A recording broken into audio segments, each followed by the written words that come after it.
Welcome to அபி சமையல். இன்னைக்கு இட்லி தோசைக்கு தொட்டுக்கிற மாதிரி ஒரு சூப்பரான சிம்பிளான சட்னி எப்படி செய்யலான்னு பார்க்கலாம். ஒரு கடாயில் அரை கப் அளவுக்கு நிலக்கடலை எடுத்துக்கிறேங்க. அடுப்பை சிம்மில் வச்சுட்டு 3 நிமிஷத்துக்கு இதை வறுத்துருங்க. இப்போ இதை அடுப்பில் இருந்து எடுத்துட்டு ஒரு பிளேட்டுக்கு மாற்றிடுங்க.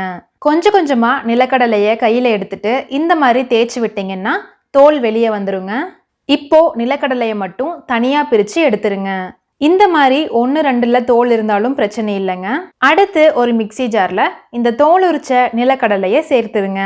இது கூடவே அரை கப் அளவுக்கு பொட்டுக்கடலை, 2 கொட்டை அளவு புளி, 2 வரமிளகாய், இந்த சட்னிக்கு தேவையான அளவு உப்பு, 1½ கப் அளவுக்கு தண்ணி, இதை எல்லாத்தையும் சேர்த்துட்டு நல்லா நைஸாக இந்த சட்னியை அரைச்சி எடுத்துருங்க.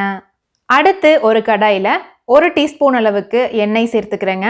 அரை டீஸ்பூன் கடுகு, அரை டீஸ்பூன் உளுத்தம்பருப்பு, 1 வரமிளகாய், 1 கொத்து கறிவேப்பிலை சேர்த்து நல்லா தாளிச்சிருங்க. இப்போ இதை சட்னியில் சேர்த்துட்டு நல்லா கலந்து விட்டுருங்க. அவ்வளோதாங்க, ரெடி ஆயிடுச்சு. ரொம்ப ரொம்ப சிம்பிளான நிலக்கடலை சட்னி. இட்லி, தோசை, பொங்கல், பூரி, சப்பாத்தி அப்படின்னு எல்லா டிஃபனுக்குமே சூப்பராக இருக்குங்க.